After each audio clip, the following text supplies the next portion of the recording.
Hello guys and gals, today's video is brought to you by our friends over at Raycon, the people disrupting the electronics industry by releasing premium quality earbuds starting at half the price of other premium audio brands.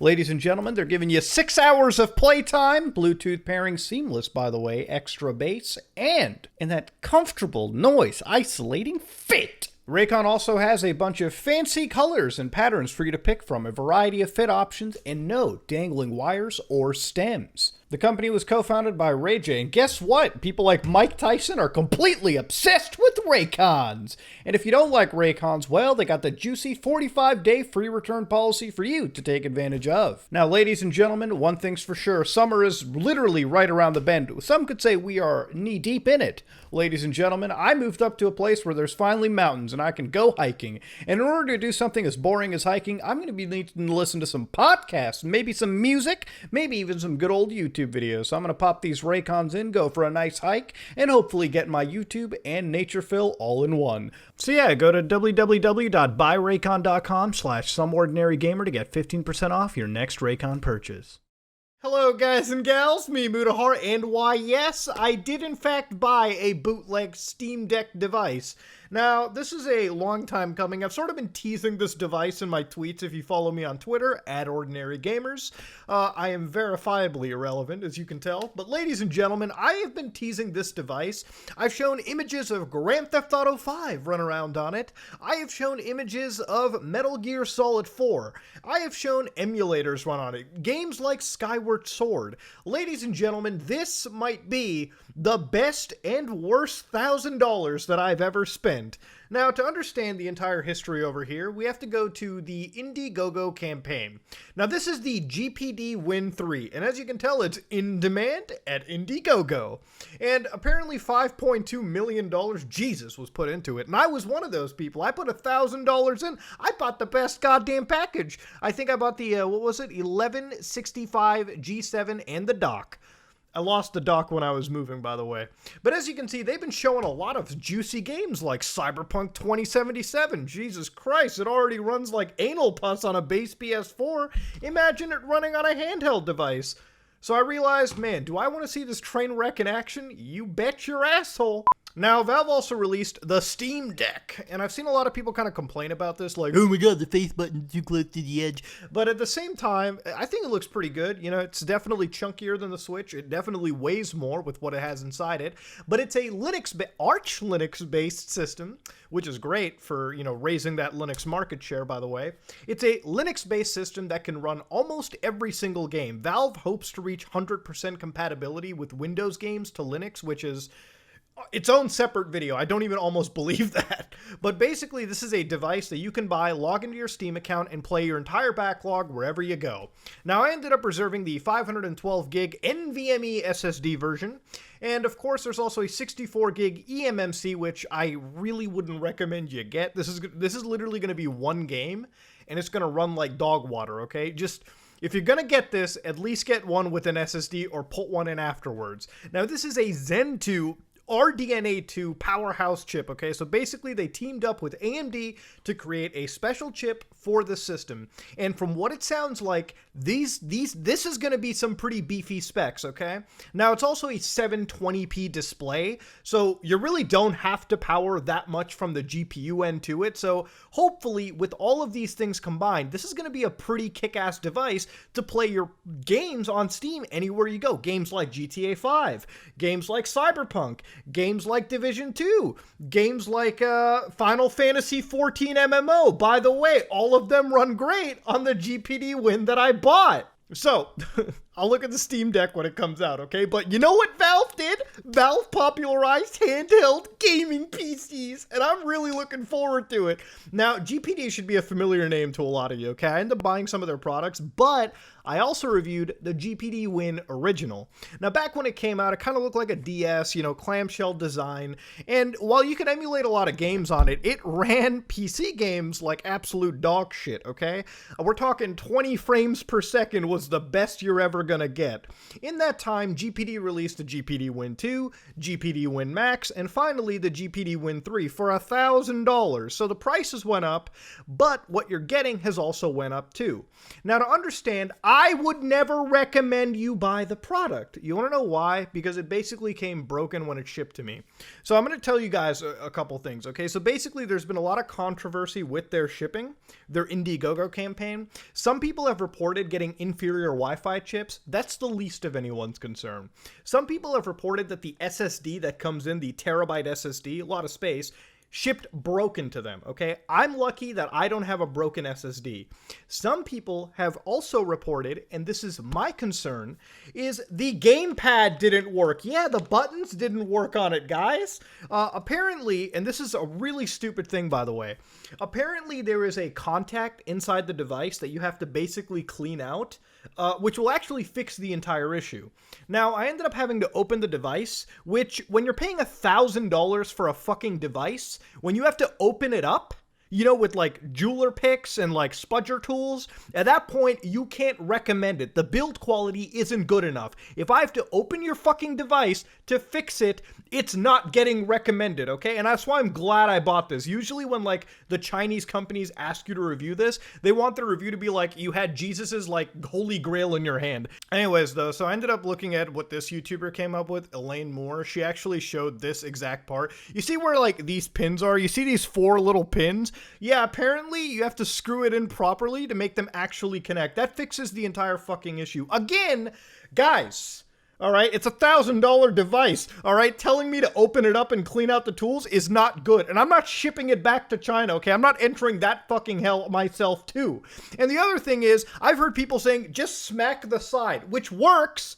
But when you're telling me to smack $1,000 device, you can go fuck yourself. So anyways, let's get to gaming. Now, to understand the system specs, and I'm going to list them out real quick. It has a 1 terabyte SSD. The quality isn't like Samsung or Western Digital, so don't expect, you know, to go crazy. It's fine. It hasn't busted on me yet. It's got 16 gigs of LPDDR4X RAM, which is fine by me. That's plenty of RAM for a gaming device anyway, especially of this size. And there's 2 processors you can get, an 1165 G7 or an 11, I think it's 35 G7 or something of that nature. Basically, these guys have used 2 versions of Intel processors, one i5 and one i7. I paid for the i7 version. Now, there is a bit of a performance differential, so if you cheap out on this, you're not going to have as great of a time as I did. Now, as far as the gaming is considered, what you're about to see are games running at 720p max, okay, running at very low settings, and at the most, depending on how old certain games are, I'm running them up to medium.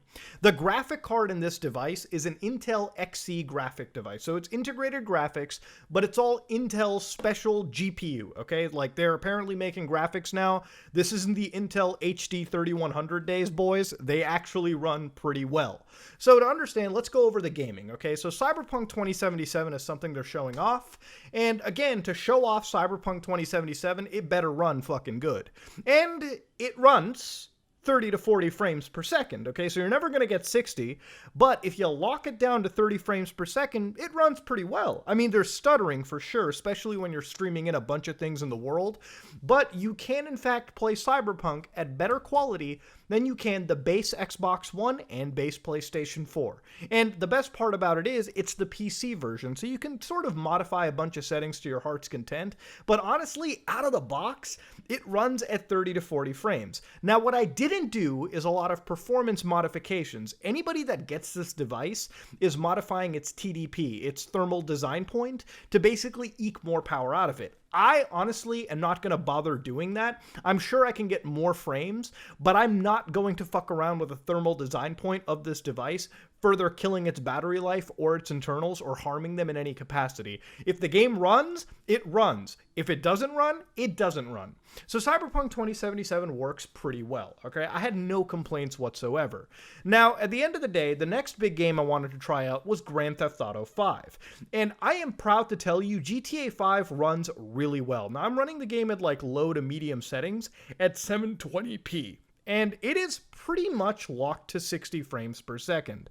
I think the average of the frame rate in this game, when it has to dip, is somewhere at the 40s, okay? That's when a lot of shit is happening. But this game sticks so close to 60 frames that I almost really can't tell anything. I'm having way too much fun actually playing GTA 5 on a portable system. Now, GTA 5 also doesn't run well, like the single player runs fine. The multiplayer also runs pretty well too, so if you ever wanted to lay in bed and get fucked by somebody in GTA Online with a flying bike, this is it. This is where you're getting to. These portable gaming computers are sort of the ultimate way. As somebody that plays and works in front of a gaming computer for a lot of the day, there's no better way to unwind than sitting on a couch, down in your living room, or in bed, or even outside, you know, in the nice day, and playing a game portably, all right? That is something that I have to give these portable handheld gaming devices something. You have to realize, right, the Nintendo Switch is the only closest competition to what I'm holding in my hands. The Nintendo Switch is a good system, but unfortunately, it's limited in hardware. While this is way more expensive than a Switch, the amount of gaming that I can do on this and clearing up all of my backlog is fucking amazing. So beyond GTA 5 was looking at other games. Now, I looked at Call of Duty Modern Warfare next, a game that I actually really enjoy. The reason I picked Call of Duty Modern Warfare is it's one of the best stress tests for any of these devices. It's a game that takes a lot of processing power, and it's a good way to realize just the true capabilities of what you're holding. It's a real good real-world test. So I ran the game at very low settings, 720p, and initially it took forever to install the shaders in it, but you're gonna want to install the shaders. Without that, the game's gonna lag like no tomorrow. Once every shader installed and the game was running, it literally was sticking to 60 frames. I am able to play a 60 frame version of Call of Duty Modern Warfare, and that includes Call of Duty Warzone, in the palm of my hands. And for all it's considered, listen, it's a portable device, and maybe the layout's a little weird, like for some reason they have the face buttons underneath the analog, and it does get kind of annoying with my hands. But ladies and gentlemen, it's Call of Duty on the go at 60 frames per second. Now, while those are a lot of multiplayer games, Call of Duty was a great stress test, and it really showed that if it could run Call of Duty, it should be able to run other big popular games like Rainbow Six Siege or Valorant. And what's really awesome, with that dock that I was talking about earlier, you can hook up a keyboard and mouse, and if you want to sort of play Siege or Valorant on the go, you have the device. Then you can hook it up to your actual monitor and a keyboard and mouse and play it like a standard gaming PC, and you get a pretty decent frame rate going on. So beyond a lot of those multiplayer games, I wanted this to be sort of a backlog clearer, so I'm going to go through a couple of games that I've been playing. One of them was Assassin's Creed 2. Incredibly old game, runs perfectly at 60 frames, maxed out settings 720p. No complaints there. Games like Death Stranding also ran really well. I locked the game down to 30 frames per second, kept the graphics settings in medium at 720p, and I was able to play Death Stranding as if I was playing it on my PlayStation 4. So honestly, I have no complaints. It's Death Stranding in a portable fashion. And I gotta tell you right now, for a game like Death Stranding, there's no better way than to lay down comfortably with some headphones on and play it on a device like this. Then I played Deus Ex Human Revolution, another older game that ran perfectly at 60 frames, 720p, and I actually maxed out the settings over here. Then was GTA 4. Holy crap, one of the worst PC ports of all time. So I got GTA 4 installed, and lo and behold, this shit runs at 60 frames per second. Yes, ladies and gentlemen, this is GTA 4 running on the GPD Win3 at 60 frames per second with medium settings. Honestly, I have no complaints over here. This is a game that I wanted to replay in a while, and sure, I could hook up my PlayStation 3 and, experience the 20 frames galore, but now I'm getting actual locked 60 anywhere I go, and I'm playing one of the best GTA stories of all time. Halo Master Chief Collection. This is another doozy. So I ended up installing Halo 2 Anniversary, Halo 3, Halo 1, and Halo Reach, and so far, on the lowest settings, which is the performance mode, I was ending up getting 60 frames per second. Now, performance mode at 720p, locked to 60, this is Halo on a handheld. So not only was I playing the campaign, but I could also play the Halo multiplayer in the palm of my hands, like you would a standard Halo session. It was, again, another fun time. Then then No Man's Sky was the game that I wanted to try, and this is where I started to get a bit of performance issues. So No Man's Sky is a pretty heavy game. Even if you play it on the PC, it can really tax your system, especially when you put the graphics settings to like this really high amount. Now with No Man's Sky, it defaulted to medium settings, which was playable, but the game was running at like 50 to 60 frames with a very obvious stutter. By lowering the graphics to the absolute minimum at 720p, it pretty much locked to 60 for the most. I could explore planets and have a good time. The only time the frame rate dipped noticeably was when I started to enter the Nexus, or really the space stations, where there was a lot more activity than just, you know, what was going down on the planets. Now, Persona 4 Golden was where things started to fuck up pretty royally. So, to be honest here, the game didn't perform bad. It just didn't render properly. So, to start it up, this really brought up an issue. Because this is Intel integrated graphics, Intel is doing the best that they can to update their drivers like no tomorrow. But they're not AMD. They're not NVIDIA, okay? So there were some severe graphical issues. Firing this up on an Intel GPU caused me to basically not, like, I couldn't see anything. I couldn't even get past the main menu. It wasn't a matter of the system not being powerful enough. It was Intel's drivers not supporting the game at all. So I ran into severe issues and I couldn't play Persona 4 Golden, which would have been an amazing way to play this game portably, right? The only other way to do it portably is play on the PS Vita. This, however, is double the frame rate if it ran, and it would have just been a better experience. Unfortunately, I couldn't run it on the GPD Win3, and I don't recommend it if that's what you wanted to pick it up for. Then I ran down Resident Evil 2 Remake, and boy oh boy, this one made me fucking come, ladies and gentlemen. Resident Evil 2 Remake is one of my favorite Resident Evil games, if not the best Resident Evil game, period. And this was running on this device at 60 frames per second. Somewhere at the lowest it would go to like 45, 50-ish, but it was running at 60 frames per second at 720p with low settings, okay? And low settings looked absolutely fine. I mean, especially on a device screen as small as this. This is Resident Evil 2 Remake portable. Now, of course, Resident Evil 2 Remake worked fine, but by the time you move up to Resident Evil 8 Village, that's apparently, from everyone else I've been noticing, is where the frame rates start to dip. Resident Evil 8 Village really taxes the engine more than Resident Evil 2 Remake, and at that point, you start to get the game playing at 40 to 60 frames.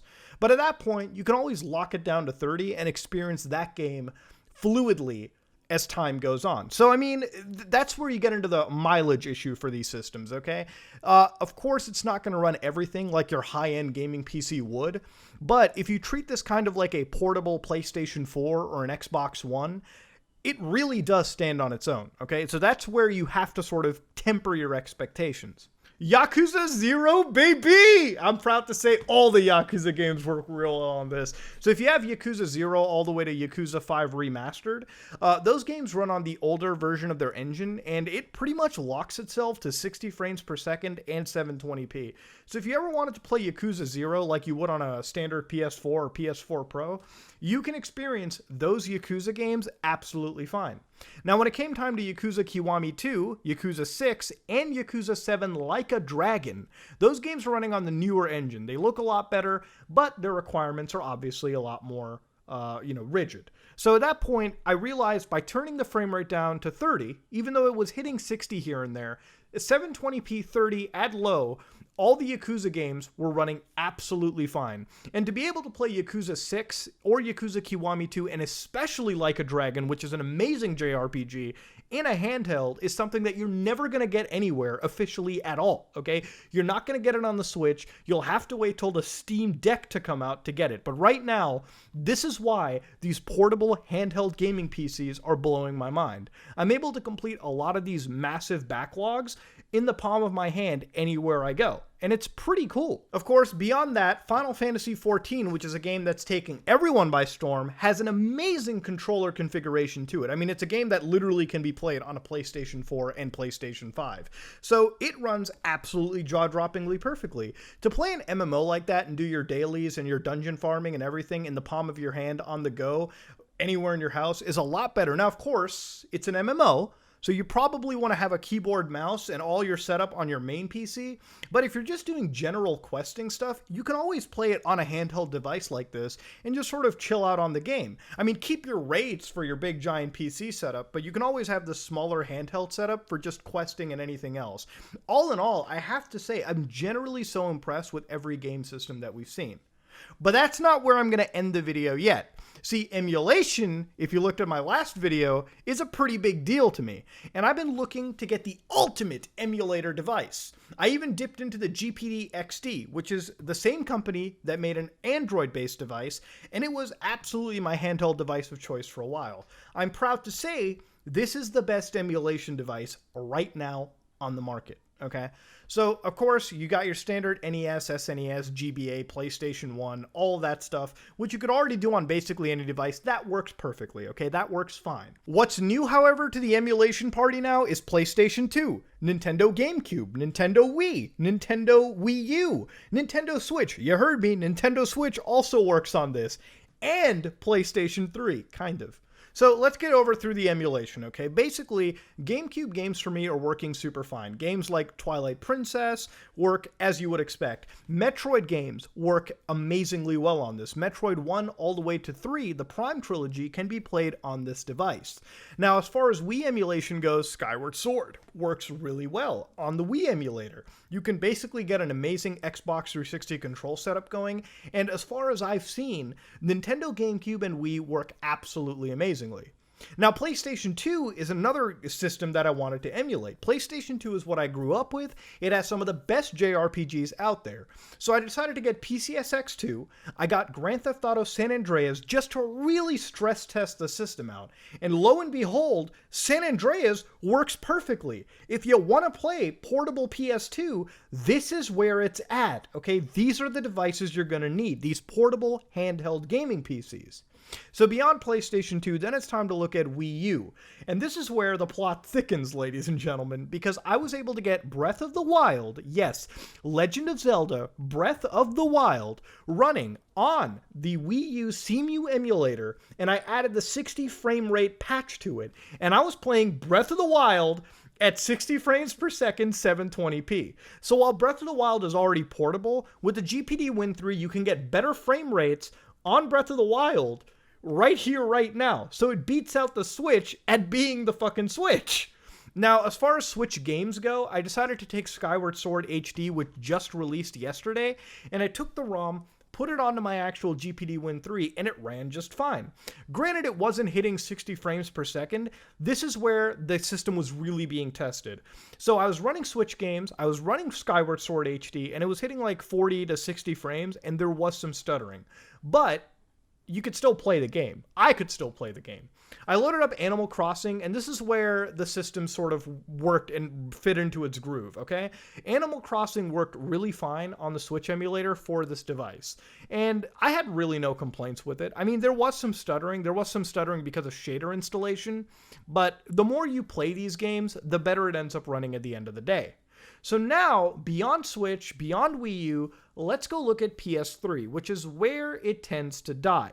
Now, there's a lot of people on YouTube that have shown this system running RPCS3, which runs pretty well for some lighter games, but I decided, shit, let's try running Metal Gear Solid 4 on it, and it didn't work too well, let me tell you.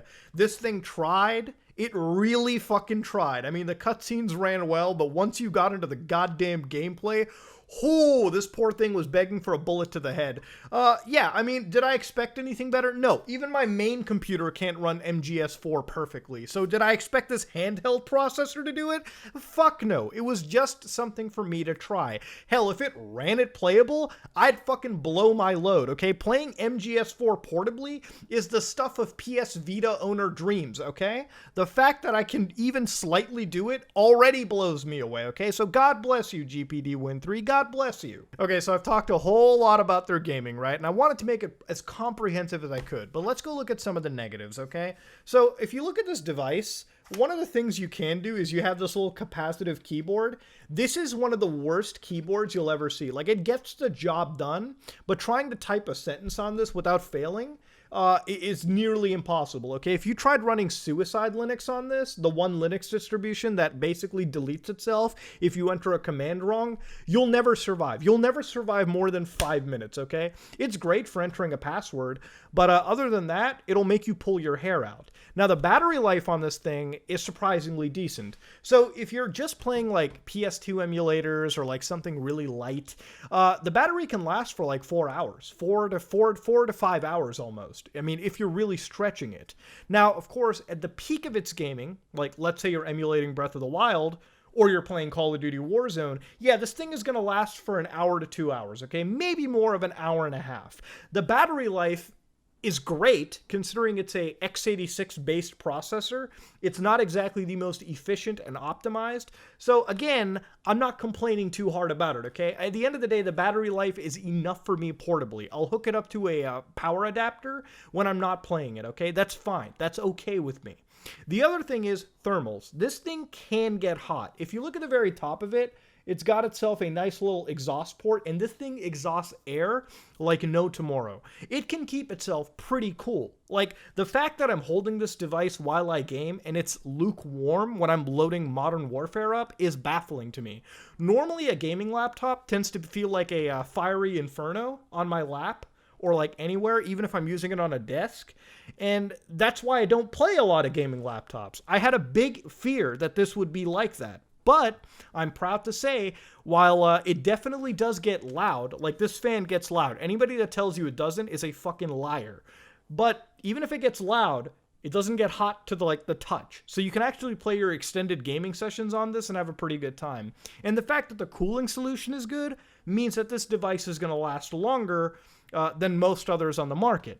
Now, if you're going to buy the GPD Win3, take my recommendation and don't. Now, while the GPD Win3 is nice and I'm enjoying my time with it, there's other products like the Aya Neo that actually are a bit Ryzen-based, and because of the fact that they're AMD-based, the actual graphic processors on it have better driver support. So remember that Persona 4 issue we had? It really shouldn't be a problem with this system.